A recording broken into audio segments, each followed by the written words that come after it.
Quand on fait des vidéos TikTok, on cherche tout le temps à avoir la dernière astuce pour savoir comment percer. Parce qu'on se le dit, c'est de l'argent facile. Mais j'ai fait des centaines d'euros avec plusieurs comptes dès le premier mois de publication. Et là, je suis en train d'analyser les dernières tendances et je me rends compte que je suis complètement à côté de la plaque. Dans cet épisode de podcast, on va faire le parallèle entre ce qui est important pour TikTok et peut-être appliqué à votre site pour améliorer votre SEO. Vous allez voir, c'est assez surprenant. Le premier grand point que je voulais soulever dans ce nouvel épisode de podcast, c'était l'objectivité qu'on devait avoir sur les sujets qu'on choisit. Quand vous allez choisir les sujets sur lesquels vous allez poster sur votre site, ou même sur Instagram, TikTok ou autre, ayez bien en tête que certains intéressent plus que d'autres. Non, mais je dis ça dans le sens où deux vidéos ou contenus ne sont pas toujours comparables sur les chiffres, parce qu'ils traitent de sujets complètement différents.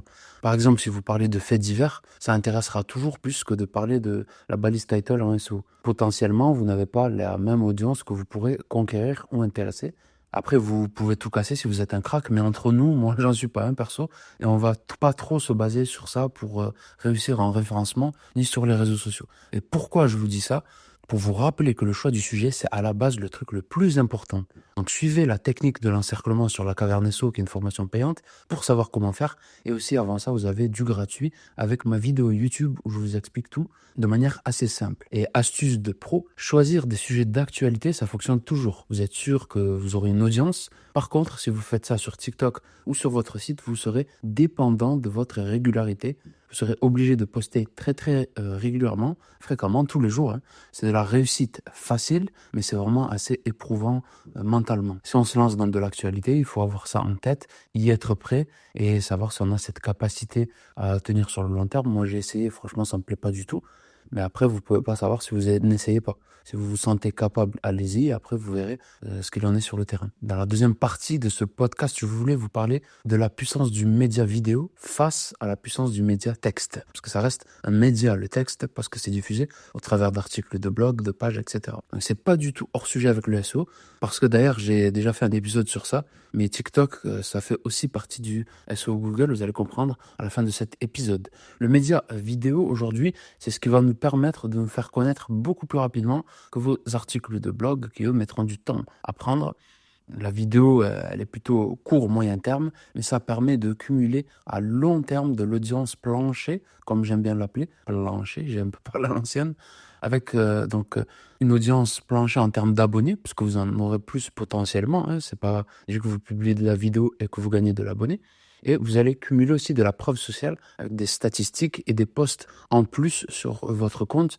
Les statistiques ne sont pas toujours reluisantes, c'est pas des statistiques de fou, mais au moins vous aurez quelque chose à mettre en avant. Un post en plus, c'est du travail en plus, donc c'est toujours bon à mettre en avant et c'est de l'expérience supplémentaire. Et le média purement textuel sur votre site, ça va plus être du long terme. Ça va nous permettre de prouver notre expertise, capturer les coordonnées et renforcer notre crédibilité aux yeux des internautes et de Google.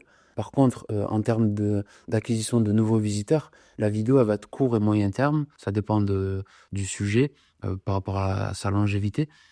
Donc, le cumul du nombre de visiteurs total qu'on peut acquérir avec une vidéo est largement inférieur avec celui avec un article de blog. Après, bien évidemment, ça dépend toujours du sujet traité. Il faut comparer un média vidéo à un média texte sur un même sujet et à qualité égale pour pouvoir faire ce type de comparatif et de projection. Et donc, ma recommandation en ce sens, moi, c'est qu'il faut coupler les deux, le texte avec la vidéo. De toute façon, là, je suis pas en train de dire que dans chaque texte, vous devez mettre une vidéo, mais que ça soit une bonne chose. Je suis en train de comparer les deux types de médias, qu'il faut pas faire soit l'un soit l'autre, mais il faut faire les deux. Et dans cette troisième partie de ce podcast, je voulais vous dire ce qui est important pour faire des vidéos. Vous avez compris que pour faire un bon contenu, peu importe son type, il faut à la base que le sujet soit bon. Mais aussi parce qu'ils ne servent pas les mêmes intérêts, c'est-à-dire qu'ils n'ont pas la même longévité.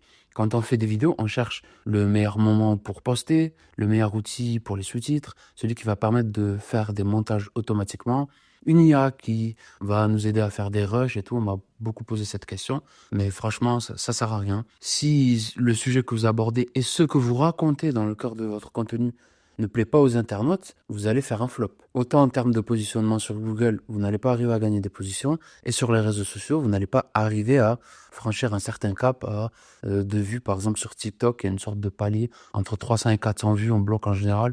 Quand on est shadowban, on reste entre 0 et 100. Et après, quand on passe les 400, ouais, ça dépend en fait. Entre 400 et 500, j'ai remarqué, que la plupart des vidéos qui sont pas intéressantes, elles restent entre 300 et 400, certaines dépassent un peu, mais c'est tout, ça va pas plus loin, quoi. Et pour revenir à un autre sujet, le plus important dans une vidéo, c'est la phrase d'accroche. Je parle pas du choix du sujet, ça c'est autre chose. Je parle vraiment dans le contenu du média que vous êtes en train de produire. Et les gens, actuellement, ils appellent ça le hook. Il faut faire en sorte que les gens restent dans les premières secondes, car sinon ils vont quitter et ils vont scroller. Et là, vos effets, transitions, ils les verront pas, donc elles serviront strictement à rien. Pareil pour le corps de votre contenu, ce que vous allez raconter par la suite. Oui, vous énoncez des faits, vous répondez à une problématique, mais il faut le raconter de la bonne manière. Et c'est là le point commun avec le SEO de Google. On y vient, dernière partie du podcast, il était assez court. Quel est le rapport entre les scripts vidéo et les textes SEO dédiés à Google? Quand vous rédigez du texte pour améliorer votre SEO, il faut tout faire pour répondre à la question de l'internaute dès les premières lignes. Ça, c'est vachement important. Les robots de Google, ils vont apprécier, et les internautes aussi. De toute façon, il faut que vous ayez aussi en tête que quoi que vous fassiez, dites-vous qu'au fil de votre contenu, vous perdrez des internautes et c'est inévitable. Notre travail, en fait, quand on va faire du SEO sur Google ou d'autres types de contenus, ça va être de faire en sorte de maintenir actifs les internautes le plus longtemps possible sur ce que vous produisez. Ça va vous permettre d'augmenter vos chances, entre guillemets, de les faire interagir avec vous, qu'ils retiennent le fait que vous existez et donc de les faire passer de simples visiteurs à utilisateurs engagés. Un like, un partage, un commentaire sur les articles de blog, visiter une autre page de votre site, etc.